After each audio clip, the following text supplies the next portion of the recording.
puede contar un poco acerca de la audiencia que se llevó adelante ayer? La verdad que fue una buena audiencia. Me parece que si bien todavía no nos hemos reunido los miembros de la comisión, lo vamos a hacer la semana próxima para hacer una valoración, me parece que cumplimos los objetivos que por lo menos teníamos la mayoría de los miembros de la comisión.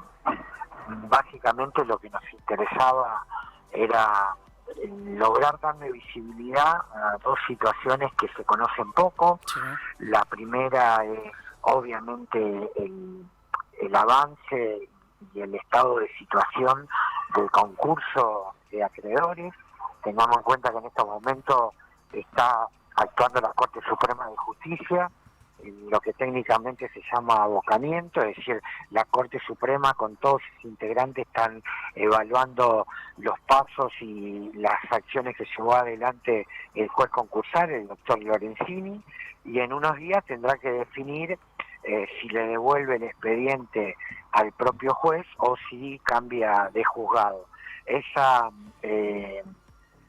medida se toma a partir de una presentación que hace un grupo de acreedores que conformaron un fideicomiso, con quizás la persona más visible es no la persona, digo, jurídica, no el grupo más visible es el grupo Grassi, que es parte de ese grupo que hizo esa presentación, y bueno, primero toma la decisión el presidente de la Corte y después los demás miembros lo avalan, y hoy están evaluando las medidas. Nosotros creemos, por lo menos cuando digo nosotros, la gran mayoría de los miembros de la comisión, que el juez en todo este proceso ha sido funcional a los intereses de la empresa Vicentín. Obviamente que somos conocedores que por la ley de concurso, la ley de quiebra, tiene que tener como objetivo principal el juez en el proceso de concursal garantizar de que la empresa funcione y que se paguen los salarios hasta tanto de los trabajadores y trabajadoras, hasta tanto se logre un acuerdo. Pero bueno, hubo distintas medidas, incluso el juez estaba a punto de convalidar una propuesta de pago que hizo la empresa Vicentín, que ayer quedó claro que por lo menos gran parte de los acreedores rechaza, que han calificado como vergonzosa. Tengamos en cuenta que Vicentín está proponiendo pagar apenas el 20% de la deuda que tiene certificada en el concurso. Si estamos hablando de un monto mínimo, teniendo en cuenta de que las deudas certificadas son 1.350 millones de dólares, ¿no? Y después creo que lo más importante es darle también visibilidad a la situación que se está viviendo en la justicia penal. Hay 17 directores que están procesados por fraude. También hay otros directores que están procesados por otros delitos, y ahí, bueno, fue fundamental la presencia y la exposición de los dos fiscales del Ministerio Público de la Acusación de la Unidad de Delitos Económicos, que, bueno, hicieron un relato de las distintas maniobras fraudulentas que llevó adelante la empresa Vicentín con el objetivo de seguir accediendo al crédito, tanto internacional como a la banca nacional,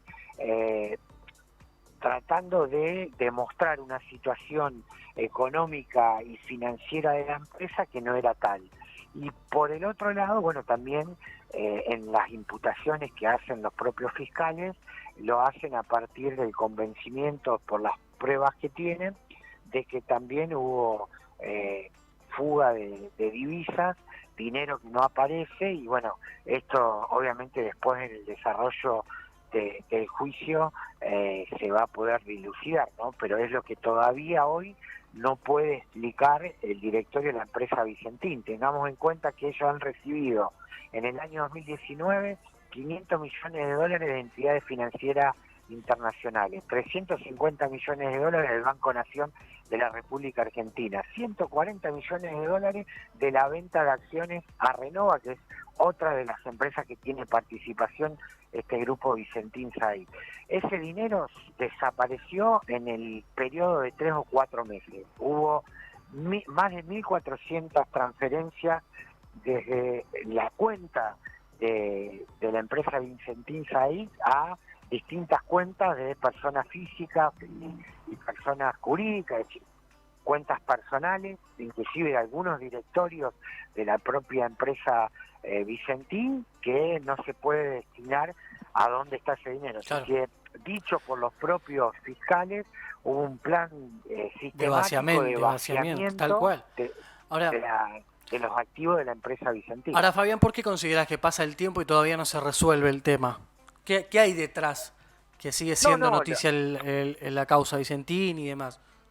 No, mira, en el caso de las causas penales, creo que el trabajo del Ministerio Público de la Acusación es un muy buen trabajo, y tienen, ellos tienen un soporte técnico muy importante y han hecho y siguen haciendo un gran trabajo. Eso, digamos, falta todavía tiempo para llegar a determinar la responsabilidad y lo que comúnmente es una condena, pero está marchando. Y en el caso del concurso, que ya es así, está en el fuero civil, lleva 30 meses y está complejizada la situación porque en realidad Vicentín no tiene cómo resolver la gran deuda que tiene. Es decir, cuando nosotros nos enteramos que Vicentín Saiz tenía activo por solamente un tercio de la deuda que estaba certificado, y nos dimos cuenta que no iba a tener solución si no había un tercero, sí, otra empresa que sea parte del mercado internacional de grano, que ponga dinero, y la mayoría de las posibilidades de acuerdo se frustraron por falta de confianza, y ayer lo dijeron los propios actores que también son parte del mercado de grano, ¿no? No lo dijimos nosotros desde la política, que no entendemos las operaciones del mercado de grano, sino que lo dijeron sus propios colegas que están en la misma actividad, no tienen confianza, y el problema es que la empresa Vicentín, sus directores siguen resistiendo y no se corren de los primeros lugares de toma de decisiones. Entonces nadie quiere venir a poner dinero en una empresa que su directorio no tiene la confianza que se necesita, inclusive en el mercado de grano o en cualquier otra actividad empresarial. Así que eso va a llevar más tiempo, pero falta muy pocos días para que la Corte resuelva qué hace con ese expediente, y tampoco hay mucho tiempo. Después le llega a quien le llegue el expediente, ya está en una etapa donde, si no se llega al acuerdo establecido por la propia ley, puede abrirse la posibilidad de un esquema de decisión distinta, que es lo que estamos proponiendo desde la Comisión. Sí. Sean los propios acreedores, que sea el gobierno provincial, el gobierno nacional, quienes encuentren junto con la empresa. Nadie dice que la empresa haya que correrla en cuanto a los activos que tiene, pero no puede conducir ese proceso la empresa, y si pretende hacerlo, la situación va a terminar en la quiebra. Lo que hay que evitar es que se siga desguazando a la empresa, porque la verdad que el daño que le han hecho a su propia empresa, algunos no lo entienden, pero es una lógica quizás perversa, pero lo que ha hecho el grupo es debilitar y descapitalizar a la empresa Vicentín Saiz, sobre todo lo que ellos llaman el nodo norte, las plantas de Reconquista y Avellaneda. Fíjate vos qué contradicción, en el lugar donde se dio la expresión popular más importante de Todos Somos Vicentín, en realidad los empresarios no tienen en cuenta a esa planta dentro de su plan de reconversión para poder salir adelante, y del pago que ellos proponen hacerle a sus acreedores. Plantean que por 18 meses ellos garantizan que siga funcionando la planta de Avellaneda y Reconquista, pero que en esos 18 meses hay que llegar a un acuerdo porque no interesa esas terminales, esa planta. Entonces ahí realmente es una contradicción. También es cierto que la gente salió por lo que significa Vicentín en el norte de la provincia, y porque desde la política también hay que decir que algunos fueron funcionales a que haya impunidad y algunos fueron funcionales a instalar este relato que los propios directores de la empresa vienen planteando desde el primer momento, que ellos son una víctima del mercado, de las políticas económicas del gobierno nacional, y que son una víctima inclusive de un Estado voraz que se quiere quedar con la propiedad privada. Ya lo cierto es que ellos han actuado cometiendo delitos, están las pruebas, están las imputaciones ya a 17 miembros del directorio que han vaciado su propia empresa y que han destinado ese dinero a otras terminales o a otras empresas del mismo complejo de empresa o del mismo grupo económico, y bueno, quienes debe dar la explicación de por qué actuaron de esa forma son ellos, obviamente, ellos no lo dan, lo único que dicen en todo este proceso que ellos tuvieron un estrés económico producto de la movilidad del dólar que se dio en el año 2019. Bueno, ¿qué le pasará ahora entonces? ¿Qué le habrá pasado ahora con esta nueva movida, digo?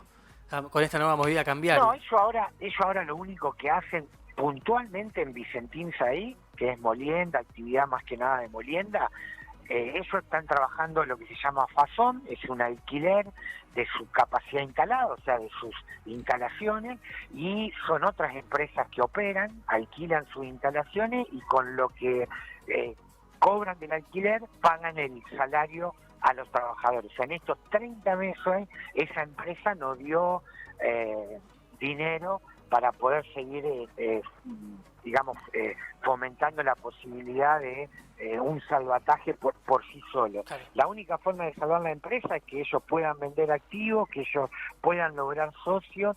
El tema es que la propia empresa ayer dijo que ellos necesitan 600 millones de dólares para poner nuevamente en funcionamiento, con una promesa de un pago de apenas el 20% a sus propios acreedores de la deuda real que tienen, y también con una situación muy pero muy desventajosa para los propios acreedores, porque ¿qué le dicen a los acreedores? Les proponemos pagar el 20%, en algunos casos en cuotas, y aparte se les dice que si no funciona este nuevo esquema de administración que ellos están proponiendo, no le dan tampoco previsibilidad. Claro, una locura. La verdad que la situación es bastante compleja.